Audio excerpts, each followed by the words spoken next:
Assalamualaikum warahmatullahi wabarakatuh. Apa kabar kalian hari ini? Baik. Hari ini sebelum kita memulai pelajaran, alangkah lebih baiknya jika Bapak mengecek dulu kehadiran kalian. Yang pertama Alif, oke. Yang kedua Alia, oke. Syahla, dan terakhir Wulan. Oke, ternyata semuanya hadir ya. Oke. Kemudian sebelum kita memulai, kita berdoa dulu. Berdoa mulai. Berdoa selesai. Hari ini kita akan mempelajari menerapkan konsep MPC pada aplikasi web ya. Adapun mengenai kompetensi dasar yang akan kalian pelajari, yaitu yang pertama itu adalah menerapkan aplikasi web dengan model MPC. Kemudian yang keduanya itu adalah membuat aplikasi web menggunakan model MPC. Adapun untuk tujuannya itu adalah kalian diharapkan dapat menjelaskan perbedaan fungsi, yaitu dari model, kemudian dari view-nya, dan dari controllernya ya. Kemudian yang kedua itu adalah kalian dapat menjelaskan prosedur pemrograman aplikasi web menggunakan MPC. Kemudian selain itu tujuannya tuh kalian dapat menerapkan konsep MPC pada aplikasi web. Kemudian berikutnya itu adalah kalian bisa menganalisis fungsi MPC pada aplikasi web. Kemudian setelah itu kalian akan berdiskusi dengan kelompoknya masing-masing untuk memecahkan permasalahan mengenai penerapan daripada MPC pada aplikasi web. Kemudian nanti hasil diskusinya itu adalah kalian bisa mempresentasikan hasil diskusi dari penerapan MPC. Kemudian nanti di akhir kalian harus mengerjakan tugas-tugas yang ada di LKPD yang sudah Bapak upload atau sudah Bapak share di LMS kalian. Di sini adalah contoh gambar yang bisa kalian lihat. Itu adalah mengenai model view dan controller. Ini contohnya ada sekelompok pegawai bangunan yang sedang membangun sebuah rumah. Mana modelnya, mana controllernya, kemudian mana view-nya. Mana yang lebih efektif menurut kalian ya dari kedua gambar puzzle ini? Menyusun puzzle tanpa kerangka dengan menyusun puzzle dengan kerangka ya. Lebih efektif mana? Dengan kerangka, karena akan lebih memudahkan kita pada saat menyusun puzzle tersebut. Kemudian ini pengertian MPC. Ini ada ya, MPC, pengertian MPC itu sebuah metode untuk membuat sebuah aplikasi dengan memisahkan data model itu sendiri dari tampilan, view, dan cara memprosesnya, yaitu controller yang kita biasa kenal dengan controller. Nah, ini bagian-bagian MPC. Model mewakili struktur data. Biasanya model berisi fungsi yang membantu seseorang dalam pengelolaan basis data seperti memasukkan data ke basis data, pembaharuan data, dan lain sebagainya. Berhubungannya itu ada dengan database. Ini adalah view, bagian MPC untuk view, bagian yang mengatur tampilan, tata letak, layout. Kemudian ini bagian controller, yaitu merupakan bagian yang menjembatani antara model dan view. MPC itu diterapkan umumnya kalau di PHP Framework itu di dua yang umum banyak digunakan, yaitu di Laravel dan di kode Igniter. Dan ini adalah cara-cara instalasi untuk Laravel. Oke, silakan. Ada yang mau dipertanyakan? Ya. Nama saya Fajar. Saya ingin bertanya, apa perbedaan fungsi antara model, view, dan controller dalam aplikasi web menurut pola arsitektur MVC? Bagaimana masing-masing komponen tersebut bertanggung jawab dan mengelola data, menampilkan data kepada pengguna, dan mengatur interaksi antara model dan view? Itu satu pertanyaan, Bapak tampung dulu. Ada lagi silakan yang mau ditanyakan? Saya mau bertanya, apa kelebihan dan kekurangan dari penggunaan MVC dibandingkan dengan pola arsitektur lain? Oke, itu dua pertanyaan. Silakan, ada lagi? Silakan, siapa namanya? Oh, Lastri, silakan Lastri. Apa contoh konkret dari bagaimana masing-masing komponen tersebut bekerja sama dalam sebuah aplikasi web? Oke. Ada lagi? Bapak batasi 4 pertanyaan deh. Satu lagi mungkin? Ada? Oke, silakan Rehan. Apakah ada framework atau bibliotek yang populer yang menggunakan pola arsitektur MVC? Bagaimana cara mengimplementasikan MVC menggunakan framework atau bibliotek tersebut? Apakah framework atau bibliotek tersebut memiliki fitur-fitur tertentu yang memudahkan pengembangan aplikasi web menurut pola arsitektur MVC? Silakan. Jika ada yang bisa menanggapi, oke, silakan Alia. Kan adanya fungsi sama tanggung jawab dari MPC. Ya. MPC itu kan model view controller. Nah, buat fungsi sama tanggung jawabnya model itu tuh bertanggung jawab untuk berhubungan dengan database, contohnya menyimpan data, terus menampilkan data itu ke controller. Nah, kalau controller itu ngambil data dari database terus ngasih ke view. Kalau view buat nampilin respon yang dikasih controller ke pengguna. Silakan, ada lagi yang mau menanggapi untuk pertanyaan berikutnya? Saya, Pak. Oke, silakan Wulan. Saya mau menjawab pertanyaan Aska yang tadi kelebihan dan kekurangan dari MPC. Iya. Kalau kelebihan itu kita jadi bisa menjaga atau membantu dari struktur tersebut, Ya. biar aplikasinya itu terorganisir. Kalau untuk kekurangannya mungkin karena konsep MPC jadi lebih banyak programnya atau kodenya. Yang mau menanggapi atau memberikan jawaban dari pertanyaan untuk pertanyaan nomor 3, silakan Virgiawan. Atau konkret dari organisasi komponen kerjasama itu seperti pengguna mengakses halaman web yang memuat form input untuk menambahkan data baru ke dalam aplikasi. Lalu controller menerima request dari pengguna, jadi mereka input form input ke model untuk disimpan dalam database.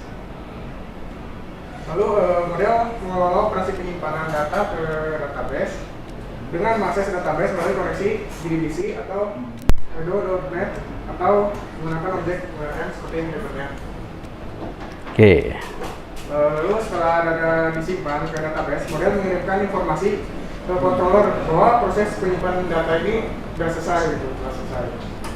Lalu controller mengambil data yang diperlukan dari model dan menampilkan view yang sesuai pada pengguna. Misalnya halaman web yang menampilkan pesan sukses bahwa data telah berhasil ditambahkan ke dalam aplikasi. Pertanyaan keempat, silakan siapa yang menanggapi? Silakan.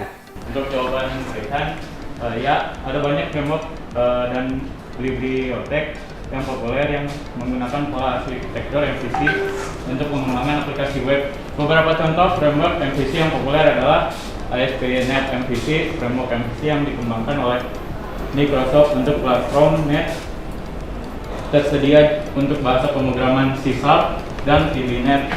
Yang kedua, Ruby on Rails, framework MVC yang dikembangkan untuk bahasa pemrograman Ruby, menyediakan beberapa fitur yang memudahkan pengembangan aplikasi web skala kecil hingga menengah.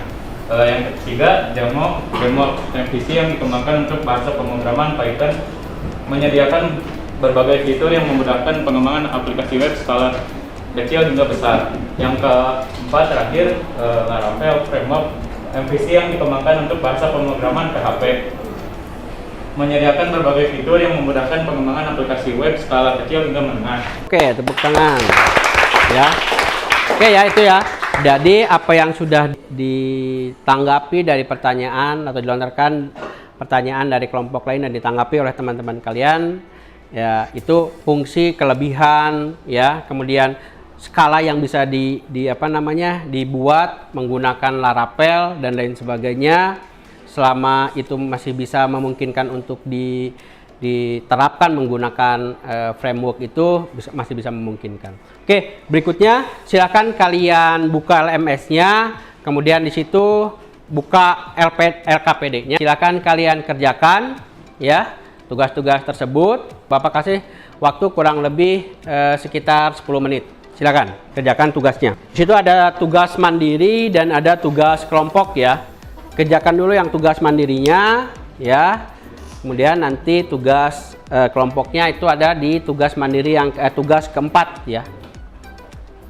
Di akhir kalian itu adalah mengerjakan uji pengetahuannya. Kurang lebih ada 10 soal ya yang bisa kalian kerjakan nanti. Dengan durasi waktu sama 10 menit ya.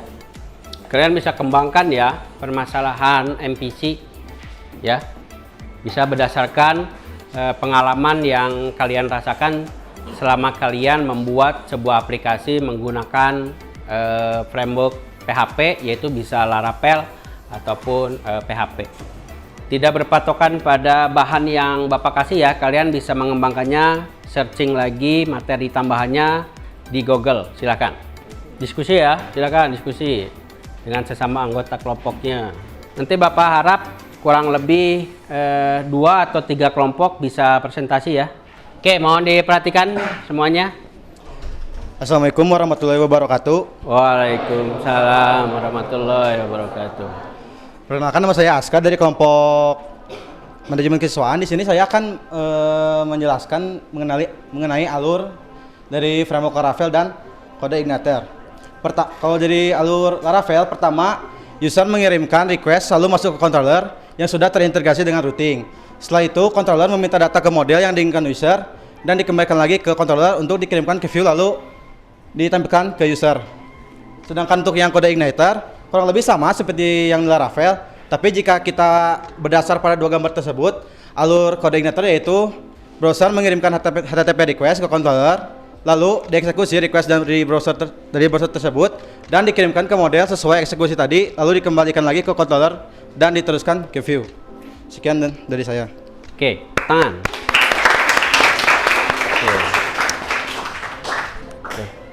Oke, berikutnya. Oke, mohon perhatiannya. Nama saya Virgiawan Yurtama, saya akan menjelaskan perbedaan struktur framework Laravel dengan kode Igniter. Proses pengembangan dari Laravel bertujuan untuk mempermudah pengembangan aplikasi web. Laravel sekaligus membuat proses pengembangan aplikasi web menjadi elegan, jadi lebih menarik begitu. Nah, Laravel juga merupakan framework yang dinamis, karena framework ini terus berubah dan berkembang secara aktif, dengan dokumentasinya juga yang lengkap. Sedangkan untuk kode Igniter merupakan framework yang tersedia untuk PHP developers yang bersifat open source. Tingkat popularitas kode Igniter hampir sama dengan Laravel. Kode Igniter juga mempercepat proses pengembangan website. Framework ini, kode Igniter, berbasis PHP berdasarkan array library dan package yang lebih banyak. Library ini dapat dipanggil berulang-ulang ketika proses pengembangan aplikasi web. Kode Igniter juga menggunakan arsitektur model, view, controller atau MVC. Selain itu, framework ini juga menambahkan logika layer ke dalam aplikasi web. Sekian dari saya.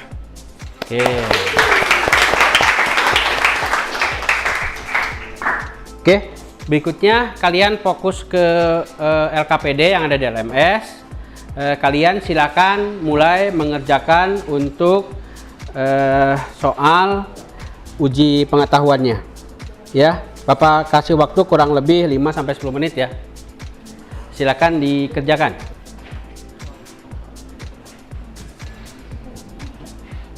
Oke, nanti Bapak kasih waktu sekitar 1 menit sampai 2 menit masing-masing kelompok untuk bisa menyimpulkan materi mengenai konsep MPC ini. Sudah selesai peringkat tertinggi ya. Bapak akan menunjukkan peringkat tertinggi untuk uji pengetahuan. Yang pertama itu adalah Alif Rahmat. Kemudian yang kedua itu adalah Elsa. Kemudian yang ketiga Rifki Mubarok. Itu nilainya yang paling tinggi. Untuk yang lainnya itu harus banyak membaca ya gitu. Apa yang bisa kita simpulkan untuk hari ini? Pembelajaran hari ini, silakan. Berdasarkan hasil yang kami diskusikan, kesimpulan MPC yaitu menjadi solusi yang tepat untuk mengembangkan aplikasi web mobile dengan cepat serta efektif, karena terdapat 3 bantuan dari komponen utamanya yaitu model, MVC, dan controller. Silakan berikutnya. Itu MVC adalah pola desain arsitektur yang banyak digunakan dalam pengembangan aplikasi. Juga memiliki proses pembuatan dan pengembangan aplikasi menjadi 3 bagian, yakni model, view, dan controller. Ada lagi? Silakan, Virgiawan. Kesimpulan menurut kelompok kami yaitu MVC adalah sebuah cara dalam membuat aplikasi atau website dengan memisahkan masing-masing database-nya di model, tampilannya di view, dan perintah-perintah multi-function di dalam controller, dan jadi sebuah solusi yang tepat dan juga memudahkan untuk pengguna. Silakan, kelompoknya Azka, Naufal, silakan. Jadi MVC itu adalah sebuah metode untuk pengembangan web yang membuat developer menjadi mudah untuk mengembangkan web. MVC artinya model, view, dan controller. Model berfungsi untuk segala sesuatu yang berhubungan dengan data. View berfungsi untuk tampilan yang akan ditampilkan ke user, dan controller sebagai penghubung model dan view serta pengatur logika bisnis aplikasi tersebut. Itu kesimpulan untuk pertemuan kita kali ini. Pembelajaran hari ini Bapak cukupkan sekian. Minggu depan kita akan belajar dengan materi yang berikutnya, yaitu mengenai teknologi aplikasi perangkat lunak atau teknologi aplikasi mobile untuk minggu depan ya. Oke, silakan untuk menyudahi pembelajaran hari ini, silakan dipimpin oleh satu orang kelompok untuk berdoa. Silakan. Sebelum mengakhiri pembelajaran, mari kita berdoa menurut selesai masing-masing. Berdoa selesai. Oke, tetap semangat untuk belajarnya. Terima kasih. Bapak minta maaf jika ada hal yang kurang berkenan. Wassalamualaikum warahmatullahi wabarakatuh.